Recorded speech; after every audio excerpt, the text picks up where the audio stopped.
أعوذ بالله من الشيطان الرجيم. بسم الله الرحمن الرحيم. واذكر أخا عاد إذ أنذر قومه بالأحقاف وقد خلت النذر من بين يديه ومن خلفه ألا تعبدوا إلا الله إني أخاف عليكم عذاب يوم عظيم. صدق الله العظيم.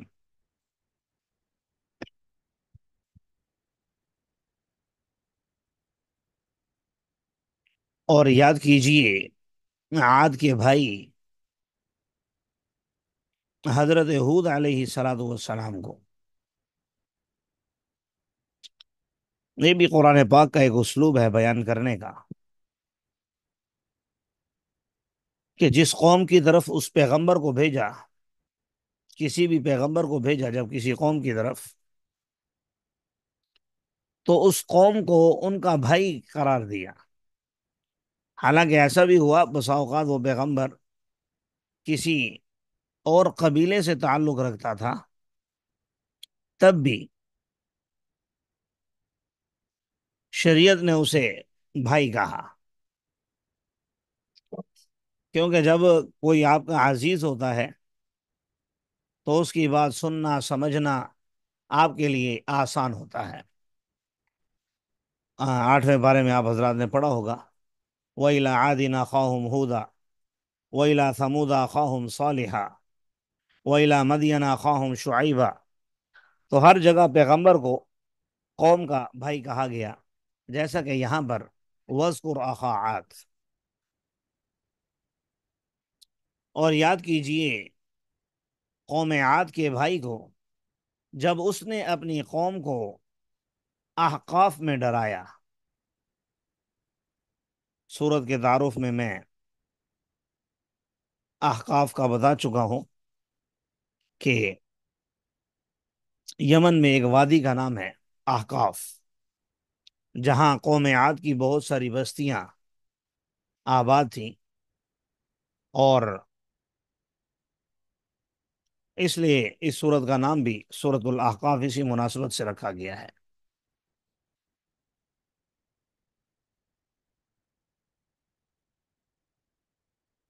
ویسے احقاف حقفن کی جمع ہے، حقفن.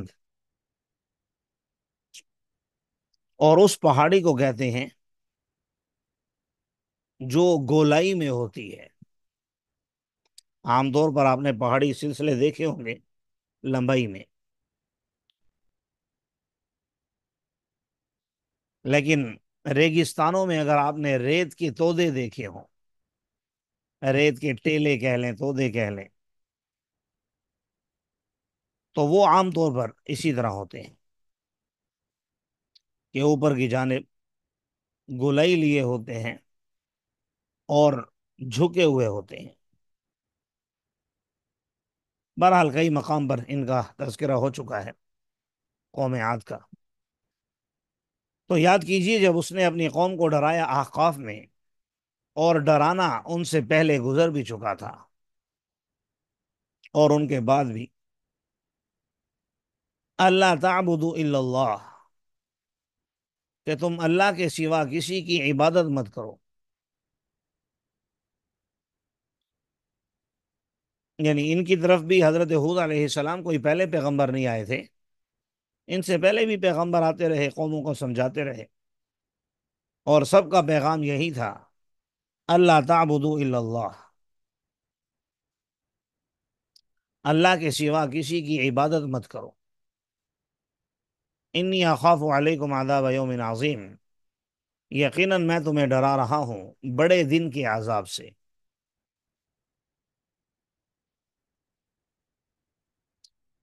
تو قوم آگے سے جواب میں کہنے لگی، اجئتنا لتأفکنا عن آلہتنا، کیا آپ ہمارے پاس اس لیے آئے ہیں تاکہ آپ ہمیں ہٹا دیں، ہمیں پھیر دیں، لتأفکنا، ہمارے معبودوں سے. لے آؤ ہمارے پاس وہ چیز جس کا تم ہم سے وعدہ کرتے ہو اگر تم سچے ہو. کہنا یہ مقصود تھا اس بات میں، لے آؤ یعنی جو کرنا ہے کر لو، ہم آپ کی بات ماننے کے لیے تیار نہیں ہیں.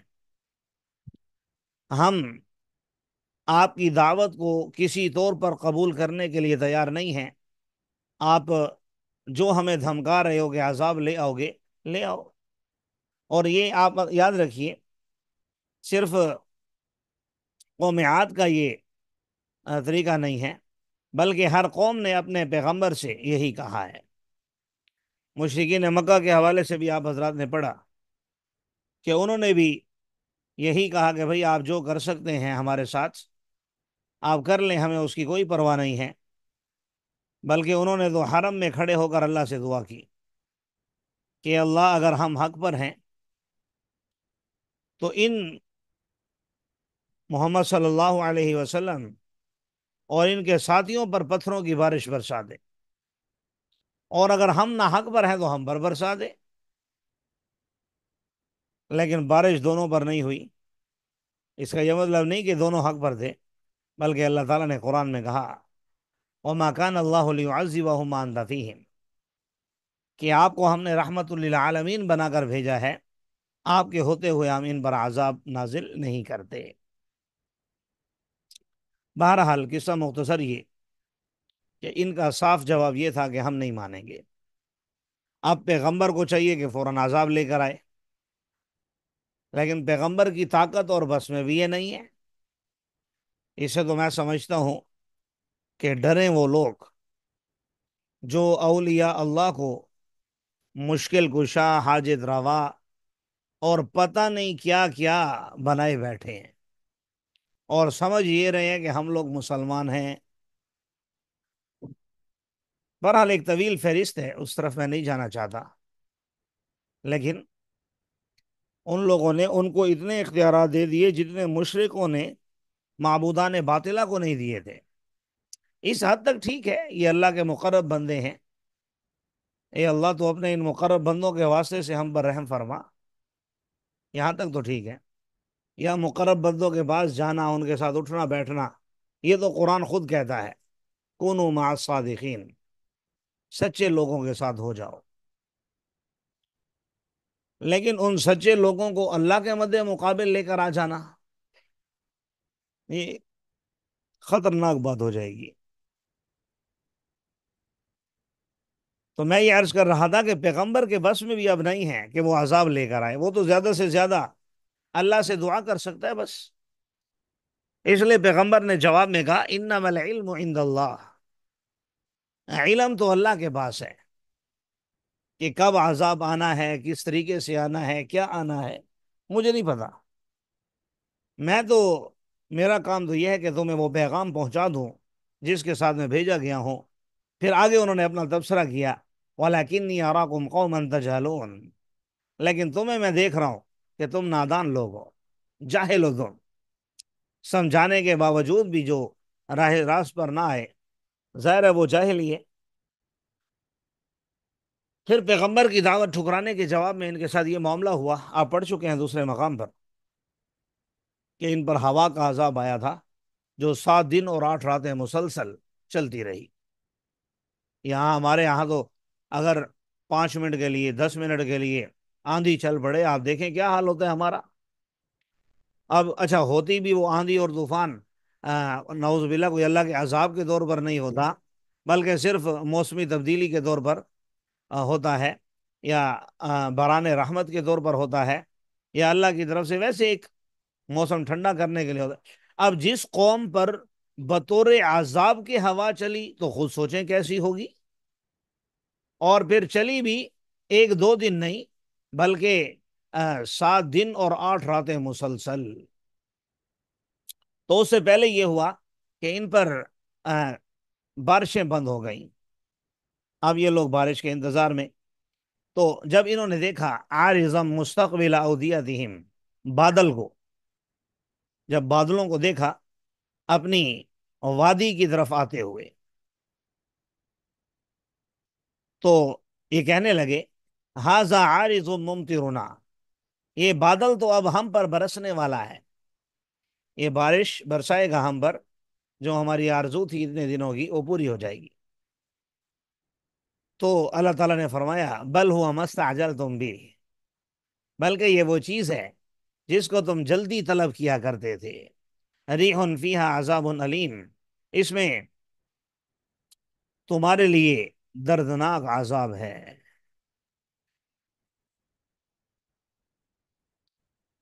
ہاں، چلنے والی ہوا کو ایک ساتھی نے سوال کیا کہ آزمائش، آزمائش تو نہیں کہہ سکتے۔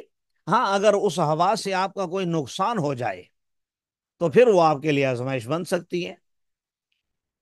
آپ بائک پر جا رہے تھے، آپ گر گئے ہوا کی وجہ سے، کپڑے آپ نے چھت پر ڈالے ہوئے تھے اور ہوا کی وجہ سے وہ اڑ گئے یا نیچے گر گئے مٹی میں اور خراب ہو گئے۔ ظاہر خواتین جب دیکھتی ہیں تو بہت ان کی محنت ضائع ہوتی ہے۔ تو ایسے موقع پر وہ آزمائش ہے آپ کے لیے، آپ کی زبان سے کوئی ناشکری کا کلمہ نہیں نکلنا چاہیے، کیونکہ ہوا، آپ صلی اللہ علیہ وسلم نے بھی ارشاد فرمایا کہ ہوا کو گالیاں مت دو۔ اور صرف ہوا کے بارے میں نہیں، اب آپ نے سوال کیا تو ایک حدیث ذہن میں آ گئی، عرض کر دیتا ہوں۔ ہر وہ چیز جو اللہ کے حکم سے چل رہی ہے، اس میں انسان کا کوئی عمل دخل نہیں ہے، اس کو برا بلا کہنا، اس کو گالیاں دینا، یہ دراصل اللہ کو گالیاں دینا ہے۔ اور اللہ تعالیٰ نے بھی حدیث قدسی ہے، چاہتا تو انسان کو الٹا لٹکا سکتا تھا، لیکن اللہ نے شکوہ کیا۔ شکوہ بندہ کس سے کرتا ہے؟ اپنے محبوب سے، اپنے قریبی لوگوں سے۔ تو اللہ نے انسانوں سے شکوہ کیا کہ ابن آدم مجھے گالیاں دیتا ہے، اور ابن آدم مجھے تکلیف دیتا ہے۔ مجھے تکلیف دینا تو یہ ہے کہ وہ کہتا ہے کہ میری اولاد ہے، حالانکہ میں لم یلد ولم یولد ہوں، ولم یکن لہ کفوا احد ہوں، اور ابن آدم مجھے گالیاں دیتا ہے۔ حضور نے جب یہ حدیث بیان کی تو صحابہ پریشان، بھائی اللہ کو کون گالیاں دے سکتا ہے؟ تو آپ نے ارشاد فرمایا کہ اللہ تعالیٰ فرماتے ہیں کہ ابن آدم زمانے کو گالیاں دیتا ہے۔ ہاں، حدیث میں زمانے کے الفاظ ہیں، زمانے کو گالیاں دیتا ہے، حالانکہ زمانہ تو میں ہوں۔ یعنی وقت چلانے والا، جیسا کہ ابھی میں نے عرض کیا کہ ہر وہ چیز جس میں انسان کا عمل دخل نہیں ہے تو اس کو گالیاں دینا غلط ہے۔ تو حدیث میں تو صرف زمانے کا ذکر ہے، بعض مقامات پر ہوا کا ذکر بھی ہے۔ اسی طرح بارش سے اگر آپ کا نقصان ہو جائے تو وہ آپ کے لیے آزمائش بن سکتی ہے۔ اور دیکھیں، دوسرے مقام پر یہی کہا کہ ہم نے ان پر تیز و تند ہوا بھیجی، فی ایام ناحسات، منحوس ایام میں۔ یہ نا آزمائش سے میرے ذہن میں بات آئی، اس لیے عرض کر رہا ہوں۔ اب قوم عاد کے لیے تو ہفتے کے پورے 7 دن منحوس تھے، لیکن ہمارے لیے کوئی دن بھی منحوس نہیں ہے۔ تو جس دن اگر آپ پر کوئی نحوست آتی ہے، جیسے سوال کیا ساتھی نے کہ ہوا چلی اور کوئی نقصان ہو گیا، تو وہ آپ کے اپنے کسی عمل کی وجہ سے آزمائش ہو سکتی ہے، وہ دن آپ کے لیے منحوس بن سکتا ہے۔ لیکن فی نفس ہی کسی وقت کو منحوس کہنا یا زمانے کو گالیاں دینا، یہ دراصل اللہ کو گالیاں دینا ہے۔ اس لیے علماء نے لکھا ہے کہ انسان کو اپنا تجدید ایمان کرتے رہنا چاہیے، بالخصوص نکاح کے وقت۔ آپ نے دیکھا ہوگا مولوی صاحب کلمے پڑھاتے ہیں تو اس کی وجہ یہی ہوتی ہے، چیک کرنے کے لیے نہیں کہ اسے یاد ہے یا نہیں، بلکہ چونکہ برکت کا وقت ہوتا ہے اور انسان ایک نئی زندگی شروع کر رہا ہوتا ہے، اس لیے اسے کلمے پڑھوائے جاتے ہیں، وہ کوئی فرض واجب نہیں ہے۔ اور ہمارے ہاں یہ جملے مشہور بھی ہیں، آپ نے سنا ہوگا، لوگ کہتے ہیں زمانہ بڑا خراب ہے، تو زمانے کو گالیاں دے دی نا، اور زمانے کو برا کہنا اللہ کو برا کہنا ہے۔ اس لیے اس بات کا بہرحال خیال کرنا چاہیے۔ اچھا، یہ بھی ہوتا ہے، آپ کہیں گے کہ ہم زمانے کو نہیں کہتے، ہم تو لوگوں کو کہتے ہیں۔ بھئی آج کل کے لوگ بڑے فراڈی ہیں۔ اب میں آپ کو جو حدیث سناؤں گا، آپ کی عقل دنگ رہ جائے گی اس پر، کہ نبی کریم صلی اللہ علیہ وسلم نے ارشاد فرمایا، جو شخص یہ کہے ہلاک الناس فہو اہلکہم، ہلاک الناس فہو اہلکہم، کہ لوگ تو ہلاک ہو گئے، یعنی اپنی بدعمالیوں کی وجہ سے، تو فرمایا لوگ ہوئے یا نہیں ہوئے، یہ جو اپنے آپ کو اتنا فنڈر سمجھ رہا ہے، اپنا متقی پرہیزگار سمجھ رہا ہے اپنے آپ کو، یہ ان سب سے زیادہ ہلاک ہونے والا ہے، یہ ان سب سے زیادہ غلطی پر ہے جو اپنے آپ کو کہہ رہا ہے کہ بھائی میں تو نیک ہوں، لوگ بڑے خراب ہیں۔ تو اس لیے بھائی لوگوں کو بھی نہ کہا کریں کہ لوگ برے ہیں، اپنے گریبان میں جھانکیں کہ آپ کہاں کھڑے ہیں، اور اس کے مطابق اپنی زندگی صحیح راستے پر لانے کی کوشش کریں۔ تو فرمایا ریح فیہا عذاب علیم، اس میں ہوا ہے ان بادلوں میں جو دردناک عذاب ہے، تدمر کل شیء بامر ربہا، ہر چیز کو اس نے اکھاڑ پھینکا اپنے رب کے حکم سے، فاصبحوا، اور انہوں نے صبح کی، اس حال میں کہ نہیں دکھائی دے رہے تھے مگر ان کی رہائش گاہیں، مساکن تو موجود تھے لیکن مکین موجود نہیں تھے، رہائش گاہیں تو تھیں، رہائش پذیر نہیں تھے۔ اور آگے آپ پڑھیں گے غالب منصور حاقہ میں آیا کأنہم اعجاز نخل خاویہ، ایسے پڑے تھے جیسے کھجور کے کھوکھلے تنے پڑے ہوں۔ اللہ اچھا اب دیکھیں یہ واقعات بیان کرنے کا مقصد ہماری معلومات میں اضافہ کرنا نہیں ہے۔ آگے اللہ فرما رہے ہیں آخر میں کذالک نجزی القوم المجرمین، کہ بھائی جس طرح ان لوگوں نے کیا اسی طرح اگر تم نے کیا تو تمہارا بھی یہی انجام ہوگا، کیونکہ ہم تو مجرم لوگوں کو ایسا ہی بدلہ دیا کرتے ہیں۔ وَلَقَدْ مَكَّنَّاهُمْ، اور آگے اللہ تعالیٰ فرما رہے ہیں کہ جتنی قدرت ہم نے ان کو دی تھی، جتنی طاقت ہم نے ان کو دی تھی، اِن مَكَّنَّاكُمْ فِيهِ، اتنی قدرت اور طاقت ہم نے تمہیں نہیں دی، اور ہم نے ان کے لیے کان بنائے، آنکھیں اور دل، لیکن ان کے کام نہیں آئے ان کے کان اور ان کی آنکھیں اور ان کے دل، جب انہوں نے اللہ کی آیات کا انکار کر دیا، اور ان کو گھیر لیا اس عذاب نے جس کا وہ لوگ مذاق اڑایا کرتے تھے۔ اس میں بنیادی طور پر اللہ تعالیٰ نے یہ چیز بیان فرمائی کہ انسان کی ہدایت کے لیے انسان کے بدن میں اور بھی چیزیں ہیں جس سے ہم، لیکن بنیادی چیزیں قوت سماعت، قوت بصارت، اور آپ کا دل، بلکہ ان تین چیزوں میں بھی میں سمجھتا ہوں دل زیادہ اہمیت کا حامل ہے۔ اور یہ اپنی طرف سے عرض نہیں کر رہا، احادیث نبویہ میں ہے، نبی کریم صلی اللہ علیہ وسلم نے ارشاد فرمایا کہ انسان کے بدن میں ایک ٹکڑا ہے، جب وہ صحیح ہوتا ہے تو پورا جسم صحیح ہوتا ہے، اور جب وہ خراب ہوتا ہے تو پورا جسم خراب ہوتا ہے۔ الا ان وہی القلب، یاد رکھو وہ ٹکڑا دل ہے۔ تو دل اللہ تبارک و تعالیٰ نے جو عطا فرمایا ہے، سب سے پہلے خیالات اسی میں آتے ہیں، اچھا برا، کیا آپ کرنا چاہ رہے ہیں، کیا آپ کا ارادہ ہے، رات کو سوئے کچھ اور ارادہ تھا، صبح اٹھ کر ارادہ بدل گیا، بلکہ لمحوں میں بدل جاتے ہیں۔ یہاں سے آپ مارکیٹ گئے، ارادہ کچھ اور تھا، وہاں جا کر کچھ اور خرید لیا، کچھ اور کر لیا، ایسا ہو جاتا ہے۔